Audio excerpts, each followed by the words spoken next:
फिर से आप सभी का हार्दिक स्वागत, वंदन, अभिनंदन है दोस्तों। आज की जो प्रश्नोत्तरी होगी सारे प्रीवियस ईयर के पेपर हैं और आपको बताना चाहेंगे वाक्यांश के लिए एक शब्द। और यह टीजीटी पीजीटी के लिए बहुत ही इम्पॉर्टेंट प्रश्नोत्तरी होगी, यहाँ से प्रश्न पूछा जाता है। ठीक है, तो याद रखिएगा। और आप देखेंगे जो है कि उत्तर प्रदेश में होने वाली जो परीक्षाएं हैं यूपी टीईटी और सीटीईटी में, ठीक है, यहाँ से प्रश्न पूछे जाते हैं। आइए चलते हैं प्रश्नों की तरफ। और वाक्यांश के लिए एक प्रश्न। वीडियो में नए हो तो प्लीज़ सब्सक्राइब कर लीजिएगा और लाइक कर दीजिएगा। आइए ध्यान दीजिए, चलते हैं। ये हम लेंगे समस्त पृथ्वी के संबंध रखने वाला कहलाता है। जो समस्त पृथ्वी पे संबंध रखता है उसे एक शब्द में क्या कहते हैं, यही प्रश्न आपसे पूछा जा रहा है। इसी का आप लोग उत्तर दीजिएगा। क्या कहेंगे? सार्वभौमिक, सार्वभौमिक कहेंगे, या सार्वकालिक कहेंगे, या सर्वदेशिक कहेंगे, या सर्वज्ञ। सर्वज्ञ उसे कहते हैं जो सब कुछ जानने वाला होता है। तो क्या कहेंगे? सार्वभौमिक। ए ऑप्शन आपका सही होगा। नेक्स्ट देखेंगे, दूसरा प्रश्न है और यहाँ पे याद रखिएगा, ये रहा आपके समझ आपका दूसरा प्रश्न। अतीन्द्रिय शब्द का आशय है, क्या है? इंद्रियों की पहुंच से बाहर, इंद्रियों की रखवाली करने वाला, इंद्रियों का स्वामी, इंद्रियों के वश में करने वाला। 288 नंबर के प्रश्न में आप याद रखेंगे तो अतीन्द्रिय शब्द का आशय है इंद्रियों की पहुंच से बाहर। अति इंद्रिय, ठीक है, इंद्रियों से पहुंच से बाहर, इंद्रियों के पहुंच से बाहर या इंद्रियों की पहुंच से बाहर, आपका ए ऑप्शन सही होगा। नेक्स्ट चलेंगे, अगला प्रश्न है 289 नंबर का। न बहुत गर्म न बहुत ठंडा क्या कहलाता है एक शब्द में? समशीत, सम उष्ण, उष्णकटिबंधीय, समशीतोष्ण। 289 नंबर के प्रश्न में याद रखेंगे उसे कहेंगे समशीतोष्ण। ए ऑप्शन आपका सही होगा।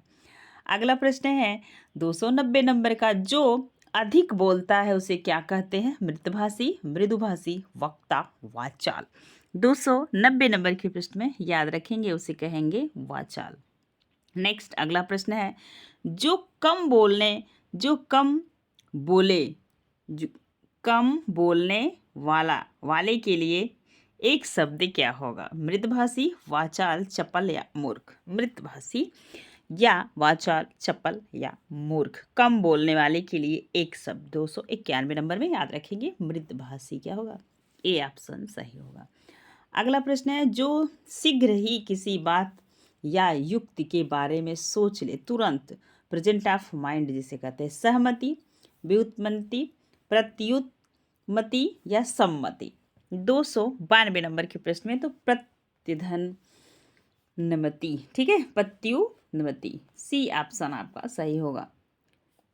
नेक्स्ट 293 नंबर के प्रश्न में आप देखिएगा, जो मापा न जा सके, अमानक, अपरिग्रह, अपरिमेय, अतुल्य। 293 नंबर के प्रश्न में देखेंगे जो मापा न जा सके उसे अपरिमेय कहते हैं, ठीक है, सी ऑप्शन सही होगा। नेक्स्ट है, जो मृत्यु को जीत ले वो क्या कहलाता है? तो मृत्युंजय। क्या कहलाता है? मृत्युंजय। 294 नंबर के प्रश्न में आपका बी ऑप्शन सही होगा। नेक्स्ट अगला प्रश्न है, मोक्ष की इच्छा रखने वाले के लिए प्रयुक्त होता है एक शब्द। निर्वाण, मुमुक्षु, मुमुक्षु, जिज्ञासु, ठीक है। 295 नंबर के प्रश्न में याद रखेंगे उसे क्या कहते हैं? मुमुक्षु। सी ऑप्शन सही होगा। नेक्स्ट प्रश्न है 296 नंबर का। अन्य मनस्क शब्द का आशय है जिसका मन अपनी ओर हो, जिसका मन किसी दूसरी ओर हो, जिसका मन निर्मल हो, जिसका मन केंद्रित हो। अमनस्य शब्द का अर्थ है 296 नंबर के प्रश्न में, जिसका मन किसी दूसरी ओर हो उसे क्या कहते हैं? अमनस्क, ठीक है। आगे चलें। नेक्स्ट प्रश्न है, छाती के बल चलने वाला के लिए एक शब्द है। उरग, भुजंग, कुरंग, तुरंग। बताइए 297 नंबर के प्रश्न में तो उरग क्या कहते हैं? उरग। ए ऑप्शन सही होगा। निष्फल न होने वाला कहलाता है निश्चित, सही, सटीक, अमोघ। अच्छा प्रश्न है और हर प्रश्न पूछा गया है परीक्षाओं में। तो क्या कहते हैं? अमोघ। आपका डी ऑप्शन सही होगा। जिसका जन्म पहले हुआ हो के लिए क्या कहते हैं? एक शब्द है अग्रज, ज्येष्ठ, वरिष्ठ, श्रेष्ठ। तो अग्रज है। 299 नंबर के प्रश्न में ए ऑप्शन सही है। जीतने की इच्छा हेतु एक शब्द है जिजीविषा, जिगीषा, विज, इच्छा या जयेच्छु। जीतने की इच्छा रखने वाले के लिए एक शब्द क्या होगा? तो होगा जिज्ञासा। क्या होगा? जिज्ञासा। बी ऑप्शन सही। नेक्स्ट प्रश्न है अन्न को पचाने वाली अग्नि है जठराग्नि, वड़वाग्नि, दावाग्नि, दावा नल। 301 नंबर के प्रश्न में होगा जठराग्नि। कैसी अग्नि होगी? जठराग्नि। जो पहले कभी न हुआ हो वाक्य के लिए प्रयुक्त एक शब्द है अपूर्व, अभूतपूर्व, अद्वितीय या इनमें से कोई नहीं। 302 नंबर के प्रश्न का आप लोग उत्तर देंगे जो पहले कभी न हुआ हो अभूतपूर्व। बी ऑप्शन आपका सही होगा। अगला प्रश्न है 303 नंबर का जो पहले कभी न हुआ हो। ये देख रहे हैं ऐसे एग्जैक्ट प्रश्न कैसे रिपीट हुआ है ये देखना। 2001 का प्रश्न 2009 में जो पहले कभी न हुआ हो उसके लिए एक शब्द है तो अभूतपूर्व। आपका बी ऑप्शन सही होगा। अगला प्रश्न है जो पूजा के योग्य हो। पूजनीय, पूज्य, पूजनीय या पूजनीय। अच्छा प्रश्न है, वाक्य शुद्धि में भी पूछा जाता है। अब आप बताएंगे जो पूजा के योग्य हो उसे क्या कहते हैं? पूज्य। क्या कहते हैं? पूज्य। 304। अगर पूजा में सबसे पहले तो यहाँ पे जो पूजा के योग्य हो उसे पूज्य कहते हैं। और एक पूजनीय में कौन सा शुद्ध है? तो पूजनीय ए शुद्ध है। पूजा धन अनीय पत्ते लगाता है तो डी शुद्धि में आएगा। ठीक है।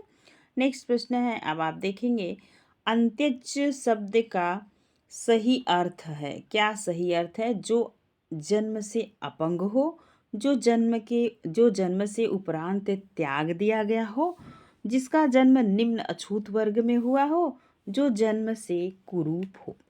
305 नंबर के प्रश्न में याद रखेंगे अंत्यज का मतलब होता है जिसका जन्म निम्न या अछूत वर्ग में हुआ हो। देवताओं का उपवन है नंदन कानन अशोक वाटिका स्वर्ग या कोई नहीं। तो देवताओं का जो उपवन होता है उसे कहते हैं नंदन कायन। 307 नंबर के प्रश्न बहुज्ञ शब्द का सही अर्थ है जो बहुत जानकार हो, जानने की इच्छा रखने वाला, जो अध्ययनशील हो, जो कम जानता हो। बहुज्ञ। 307 नंबर के प्रश्न में होगा जो बहुत जानकार हो। आपका ए ऑप्शन सही होगा। नेक्स्ट प्रश्न है जिसमें जानने की इच्छा हो उसे क्या कहते हैं? जिज्ञासु। क्या कहते हैं? जिज्ञासु। नेक्स्ट प्रश्न है 309 जो कुछ जानने की इच्छा रखता हो उसे क्या कहते हैं? जो कुछ जानने की इच्छा रखता हो उसके जो कुछ जानने की इच्छा रखता हो उसे एक शब्द में क्या कहेंगे? 309 नंबर के प्रश्न में तो जिज्ञासु। क्या कहेंगे? जिज्ञासु। ए ऑप्शन सही होगा। अगला प्रश्न है जिसकी आशा न की गई हो उसे क्या कहेंगे? निराशा, अप्रत्याशित, उपेक्षा, असंभव। जिसकी आशा न की गई हो। 310 नंबर के प्रश्न में याद रखेंगे उसे अप्रत्याशित कहेंगे। क्या कहेंगे? अप्रत्याशित। जिसका कोई शत्रु पैदा नहीं हुआ हो उसे क्या कहेंगे? आजानुबाहु, आजात शत्रु, अज्ञात शत्रु, आजात पूर्व। 311 नंबर के प्रश्न में क्या कहेंगे? 311 नंबर में तो बताएंगे आप अजात शत्रु। बी ऑप्शन आपका सही होगा। नेक्स्ट प्रश्न है जिसकी भुजाएं घुटनों तक लंबी हों उसे क्या कहेंगे? तो आजानुबाहु, जानबाहु, समबाहु, अग्रबाहु। 312 नंबर के प्रश्न में तो आजानबाहु यह भगवान राम के लिए यह शब्द उपयोग किया गया है जिसमें देखेंगे कि भगवान राम के जो हाथ है घुटने के नीचे तक टच होते हैं। ठीक है। नेक्स्ट प्रश्न है 313 नंबर का आजानबाहु शब्द निम्नलिखित में से किस वाक्यांश के लिए सही है? जिसकी भुजाएं छोटी हो, जिसकी भुजाएं लंबी हो, जिसकी भुजाएं घुटनों तक लंबी हो। तो आपका सी ऑप्शन सही होगा। नेक्स्ट प्रश्न है वह स्त्री जिसका पति परदेश से आने वाला हो एक शब्द क्या होगा? आगत पति का, प्रवत्य पति का, प्रोसित पतिका, आग मिस्य पतिका, बताइएगा 314 नंबर के प्रश्न में। तो क्या होगा, आने वाला है तो आग मिस्य पतिका, ठीक है। वह भाई जो अन्य माता से उत्पन्न हुआ हो। वाक्य के लिए एक शब्द है अन्योदर, दूरस्थ, औरस, सहोदर। 315 नंबर के प्रश्न में याद रखेंगे उसे अन्योदर कहते, अन्य के उदर में जन्म लेना। सहोदर मतलब अपना सगा भाई, ठीक है।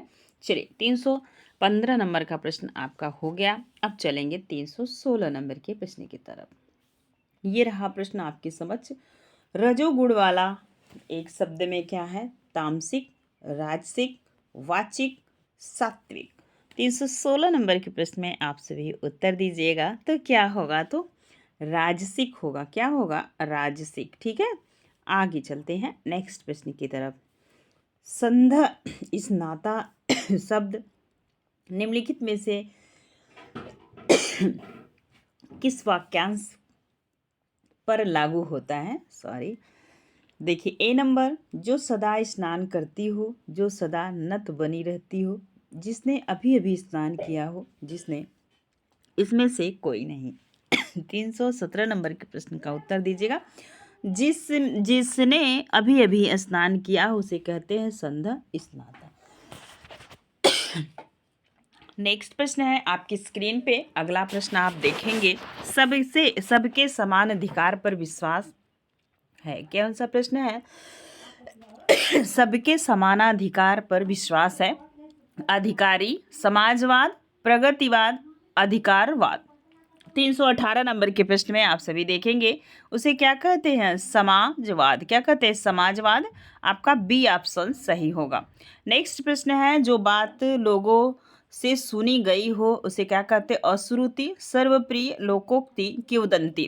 319 नंबर के प्रश्न में आप सब बताएंगे क्या आंसर होगा। तो उसे किंवदंती कहते हैं, सुनी सुनाई बात को। डी ऑप्शन आपका सही होगा, ठीक है। नेक्स्ट शब्द है, कृतघ्न शब्द का सही अर्थ है जो उपकार नहीं करता, जो किए गए उपकार को नहीं मानता, जो शत्रु को जीत लेता है, जो मित्रता को नहीं मानता। तो कृतघ्न होता है जो किए गए उपकार को नहीं मानता है। बी ऑप्शन आपका सही होगा। नेक्स्ट प्रश्न है, अगला प्रश्न ध्यान दीजिएगा 321 नंबर का। जिस पर अनुग्रह किया गया हो, वाक्य के लिए एक शब्द है अनुग्रहित, अनुग्रहित, अनुग्रही, अनुग्रहित। तो वाक्य शुद्धि में भी यहाँ प्रश्न आपसे पूछा जाएगा, तो आप विशेष रूप से इसे नोट कर लीजिएगा। 321 नंबर के प्रश्न का आप सब उत्तर देंगे तो क्या होगा, अनुग्रहित। आपका बी ऑप्शन सही होगा, बाकी सभी रॉन्ग है। किंग कर्तव्य विमूढ़ शब्द का सही अर्थ है जिससे अपने कर्तव्य का बोध न हो, जिसे यह न सूझ पड़े कि अब क्या करना चाहिए, जो कर्तव्य के प्रति सचेत हो, जो कर्तव्य से विमुक्त हो। अच्छा प्रश्न है, उत्तर दीजिएगा। 322 नंबर के प्रश्न का आप सभी जानते हैं, जिसे अपने कर्तव्य का बोध न हो उसे किंग कर्तव्य विमूढ़ कहते हैं। 323 नंबर का, जिसमें धैर्य न हो उसे क्या कहते हैं, अधीर, अधर, अधरातल, अधीर या धीरता। तो उसे क्या कहते हैं, अधीर। अब रहा ये एक आपका 323 नंबर का प्रश्न। अब देखेंगे 324 नंबर के प्रश्न को आप सभी। जिसे किसी से लगाव न हो, नस्वर, लिप्सु, निर्लिप्त, अलगाववादी। 324 नंबर के प्रश्न में याद रखेंगे उसे निर्लिप्त कहते हैं, जिसे किसी से लगाव न हो। अगला प्रश्न है, गतानुगतिक शब्द का सही अर्थ है प्राचीन आदर्श के अनुसार चलने वाला, पीछे चलने वाला, अनुसरण करने वाला, गति को नहीं मानने वाला। 325 नंबर के प्रश्न में आप सब ध्यान देंगे तो प्राचीन आदर्श के अनुसार चलने वाला गतानुगतिक कहते हैं एक शब्द में। अगला प्रश्न है, निशीथ का उपर्युक्त अर्थ है अर्धरात्रि का समय, संध्या का समय, प्रातः काल का समय, इनमें से सभी। 326 नंबर के प्रश्न में याद रखेंगे अर्धरात्रि के समय को हम क्या कहते हैं, निशीथ। नेक्स्ट अगला प्रश्न है, ओछे की प्रीति बालू की भीति का भाव है। बालू की दीवार कमजोर होती है, ओछे लोग बालू की दीवार बनाकर रहते हैं। बालू की दीवार की भांति ओछे लोग का प्रेम अस्थायी होता है। बालू ओछा पदार्थ होता है, जैसे आप ऐसे से बालू रखते हैं ना, ऐसे थोड़ा सा फिसली तो सब नीचे आ जाएगी, वैसे ही इस उक्ति का भी मतलब है ओछे की प्रीत बालू की भीत का भाव क्या है, यही आपको बताना है 327 नंबर के प्रश्न में। तो ये है बालू की दीवार की भांत ओछे लोगों का प्रेम अस्थायी होता है। सी ऑप्शन आपका सही होगा। नेक्स्ट देखेंगे अगला जो है कि रिपीट हो गया है, तो ये हम लोग कर चुके हैं, ठीक है। तो आगे देखेंगे नेक्स्ट ये वहाँ आ गया लोकोक्ति और मुहावरा, तो हम इसे लेंगे नेक्स्ट वीडियो में। अगर वीडियो में आपको पसंद आएगा तो प्लीज़ लाइक शेयर कमेंट कर दीजिएगा, और चैनल पे नए हो तो सब्सक्राइब कीजिएगा। धन्यवाद दोस्तों।